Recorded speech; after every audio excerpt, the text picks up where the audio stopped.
தமிழகத்தில் லோக்சபா தேர்தலுக்கான வேட்புமனு தாக்கல் இன்னைக்கு காலையில் துவங்குச்சு. திருச்சியில் ஆரம்பமே அமர்க்களமாக இருந்துச்சு.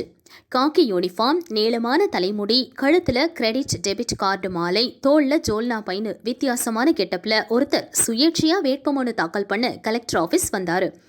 அவரோட பேர் ராஜேந்திரன். உறையூர் தான் அவருக்கு சொந்த ஊர். அரசு போக்குவரத்து கழகத்தில் டிரைவராக இருந்து ஓய்வு பெற்றவர். அதான் கேட்டேன். ஏன்னா இல்லை சார், ஏன் இந்த கிளாரிஃபிகேஷன்னா எனக்கு தெரியாமல் இல்லை, தெரிஞ்சுதான் கேட்குறேன். கலெக்டரும் தேர்தல் நடத்தும் அதிகாரியுமான பிரதீப் குமாரிடம் வேட்புமனு தாக்கல் பண்ணாரு. அப்போ டெபாசிட் பணம் செலுத்துறது தொடர்பா கலெக்டர் கிட்ட ஏதேதோ பரபரப்பா வாதம் செஞ்சாரு. என்ன மாதிரி சாதாரண பாமர தேர்தல் நிற்கும் போது எளிய முறையில் வரணும் தேர்தலில் அப்படிங்கிறதுக்கு இப்போ உதாரணத்துக்கு நான் ஒரு போஸ்ட் அடிக்கிறேன். இவரை பாரு அவரை பாருன்னு அலைய விடுறாங்க இல்லையா, அதை தவிர்க்கணும்.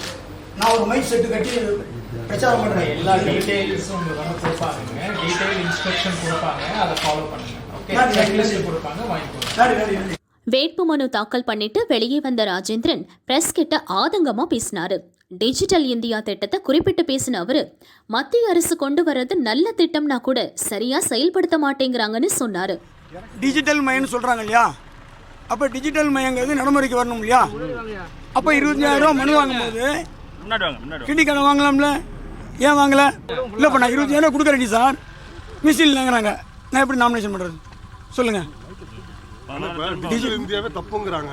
இல்லை, டிஜிட்டல் இந்தியா தப்புன்னு நான் சொல்ல மாட்டேன், அதை நான் ஏற்றுக்குவேன். நடைமுறையில் சிக்கல் இருக்கு, அதை சரிப்படுத்துங்க. அமைச்சர் முருகன் காரில் போகிறாரு, இறங்குறாரு, ஒரு காய்கறி விற்கிற உங்கள்கிட்ட போய் கேட்குறாரு, நீ வந்து டிஜிட்டல் மயமாகிடுச்சு, பிஆர் கோடு மிஷின் வச்சுக்க. அந்த பிள்ளைக்கு அதே தெரியல.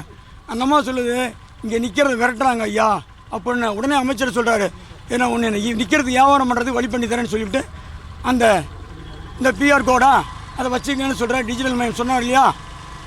சொன்ன மத்திய அமைச்சர் தேர்தல் ஆணையத்தில் மனு கொடுக்கும்போது 25,000 ரூபா ஏன் கிரெடிட் கார்டை பயன்படுத்தக்கூடாது? செக்லீப் வாங்க மாட்டுறாரு. ஏன் வாங்க மாட்டுறாரு? மத்திய அரசாங்கம் நிறைய விஷயங்களில் சட்ட திருத்தங்கள் வரணும், நடைமுறையில் சிக்கல் இருக்கலாம் தீர்க்கணும்.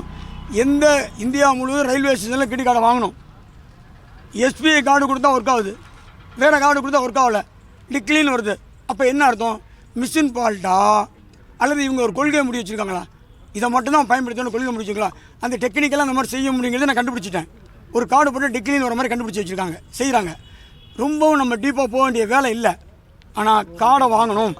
இந்த சிஸ்டத்தை சரி பண்ண திருச்சியில மட்டும் இல்ல, இன்னொரு தொகுதியிலையும் நான் களமிறங்குவேன்.